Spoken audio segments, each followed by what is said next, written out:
Russian support. President Vladimir Putin spoke with his Iranian counterpart, Masoud Pezeshkian, offering condolences for the deaths in Iran and receiving a report on developments. Russia is also reportedly providing Iran with intelligence on U.S. military positions, according to U.S. officials speaking anonymously. Oil trade. The war has caused a significant increase in demand for Russian energy products, the Kremlin said. That came a day after the U.S. gave India a 30-day waiver. In Gulf nations, Qatar, Kuwait, and the UAE. The three countries have all reported incoming missiles and drones in their territories. Qatar's government said its air defense systems intercepted 9 of 10 Iranian drones launched at the country on Friday. Saudi Arabia. The country also reported intercepting multiple drones near its capital, Riyadh. Kuwait.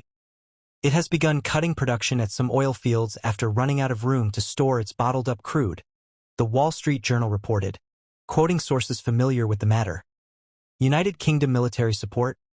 UK Prime Minister Keir Starmer spoke with Saudi Crown Prince Mohammed bin Salman and pledged British military support, including fighter jets, helicopters, and a destroyer, to defend Saudi Arabia if necessary. Additional UK Typhoon fighter jets are scheduled to arrive in Qatar to assist with defensive air patrols. Aviation and evacuation updates. Following significant regional airspace closures and flight cancellations, Qatar's Hamad International Airport is partially resuming air navigation via dedicated emergency routes. Qatar Airways has announced special repatriation flights to 5 European cities. A week after the United States and Israel launched attacks on Iran, the conflict is continuing to escalate across the Middle East. At least 1,332 people have been reported killed in U.S.-Israeli attacks as a new wave of intense bombing struck the Iranian capital early on Saturday. Here is what we know. In Iran, military attacks and rising casualties. The U.S. military's Central Command says it has struck more than 3,000 targets in Iran and destroyed 43 Iranian warships since February 28. The death toll in Iran has now risen to at least 1,332 people. U.S. demands. U.S. President Donald Trump is demanding an unconditional surrender from Iran, stating that there will be no deal without it. Maritime threats and movements. The Iranian military confirmed that the Strait of Hormuz remains open, but explicitly stated they will target any U.S. or Israeli ships attempting to pass through. Europe can become a target. Iran's deputy foreign minister has warned European nations that they will become legitimate targets for Iranian retaliation if they join the U.S. and Israel in the conflict. London, Paris, Madrid, Rome, and Frankfurt. In Israel. Incoming Iranian strikes. Iran is consistently firing drones and missiles at targets across Israel, triggering explosions and air raid sirens in Tel Aviv, northern Israel, and near Beersheba in the Negev Desert. Depleting air defenses.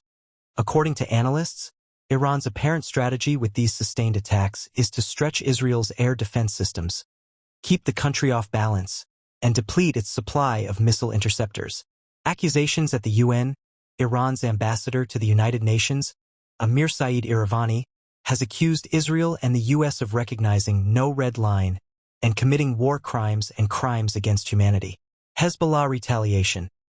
In response to Israel's military operations in Lebanon, Hezbollah has fired rockets at multiple locations in northern Israel and the U.S. Conflicting timelines. U.S. officials have given mixed signals on how long the conflict could last. The White House said the campaign may run 4 to 6 weeks, while the Pentagon has declined to give a timeline.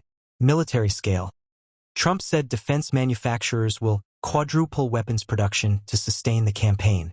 The first 100 hours of Operation Epic Fury are estimated to have cost $3.7 billion, about $891 million a day, with most of the spending not budgeted for, according to the Center for Strategic and International Studies.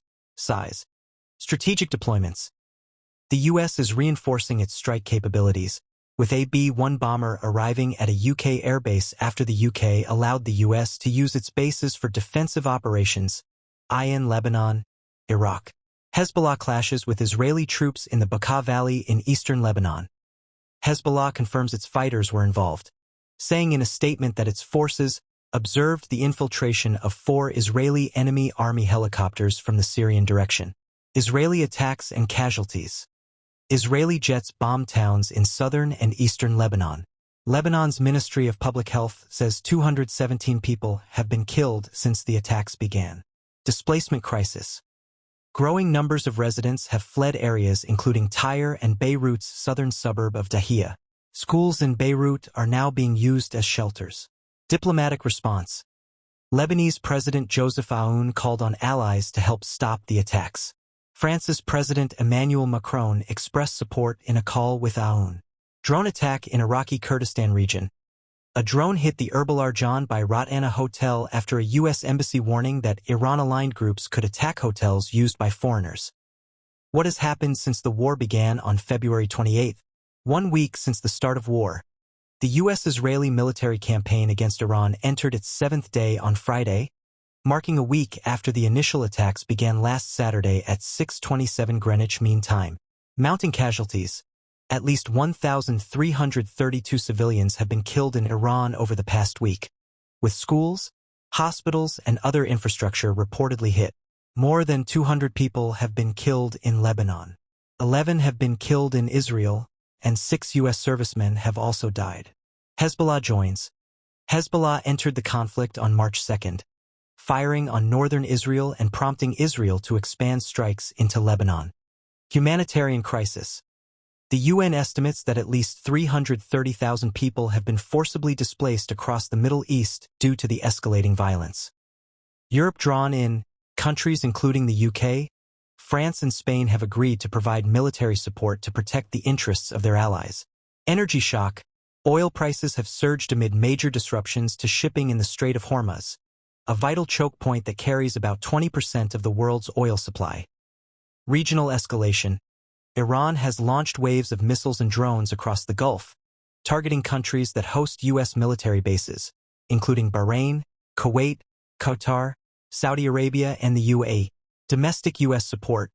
Both the U.S. Senate and the House of Representatives voted to reject bipartisan war powers resolutions aimed at stopping the conflict, backing Trump's ongoing military campaign against Iran.